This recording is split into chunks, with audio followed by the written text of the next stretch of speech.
नमस्कार साथियों, आज मैं आपको एक स्त्री की कहानी सुनाऊंगी जिससे हर स्त्री अपने आप को जोड़ सकती है कि कैसे कोई स्त्री अपने मायके का मान अपनी ससुराल में रखती है। तो चलिए शुरू करते हैं।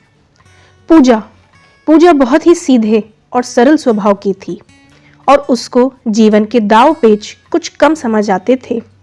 पूजा को जब देखने लड़के वाले आए थे तो भी पूजा कुछ ज्यादा बोल नहीं पाई थी और किसी ने खूब कहा है कि शब्दों से जाहिर ना करना किसी के वजूद की पहचान। हर कोई इतना कह नहीं पाता जितना महसूस करता है। कितनी अच्छी बात है और ये कहावत पूजा पर बिल्कुल सटीक बैठती थी। लड़के वालों को पूजा की सादगी पसंद आ गई और बात पक्की हो गई। शादी के बाद पहली दिवाली आई तो पूजा की सास कल्पना जी, जो बहुत ही सुलझे हुए विचारों की थीं, वो बोली कि पूजा, कल हम बाजार चलेंगे और हेमा के ससुराल में जो भी दिवाली के तोहफे देने हैं वो खरीद लाएंगे। पहले मैं अकेली जाती थी, अब मैं तुम्हारे साथ जाऊंगी। हेमा पूजा की ननंद है। पूजा सास के साथ गई तो वो बहुत बड़े बड़े शोरूम पर उसे ले गई गिफ्ट्स खरीदने के लिए और कपड़े लेने के लिए। क्योंकि पूजा मिडिल क्लास से थी तो वो कभी ऐसी जगह पर गई नहीं थी, तो उसको बहुत अच्छा लग रहा था। सब उसकी सास की इज्जत कर रहे थे क्योंकि वो उनके यहाँ अक्सर आया जाया करती थी। जहाँ ये सब पूजा को अच्छा लग रहा था वहीं उसका दिल बैठा जा रहा था कि उसके मायके वाले इन सब की बराबरी कैसे करेंगे, क्योंकि दिवाली के बाद भैया दूज थी और जब उसकी ननंद के लिए इतना सब हो रहा था तो उनको भी शायद उम्मीद हो जाए।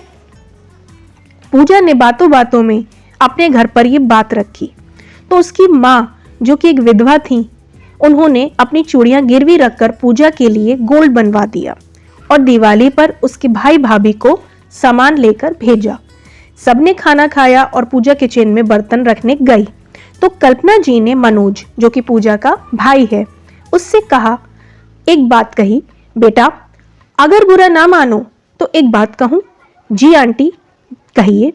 ये जो भी कुछ तुम लाए हो वो मैं जानती हूँ अपने सामर्थ्य के बाहर से लाए हो, क्योंकि हर लड़की अपने मायके का मान चाहती है अपने ससुराल में।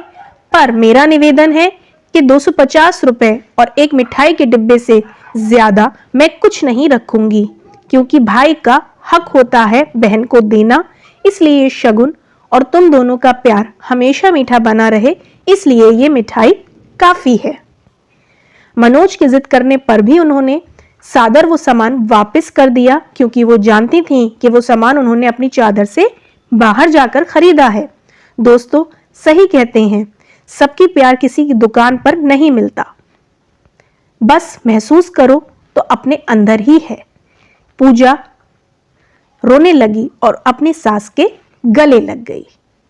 मैं आशा करती हूँ आपको ये कहानी बहुत अच्छी लगी होगी और ऐसी और कहानियों के लिए चैनल को मेरे सब्सक्राइब करें, वीडियो को लाइक करें, अच्छी लगे तो इसे आगे शेयर करें। मैं एक और अच्छी रियल लाइफ स्टोरी रिलेटेड आपके लिए लेकर आऊंगी। ओके, धन्यवाद।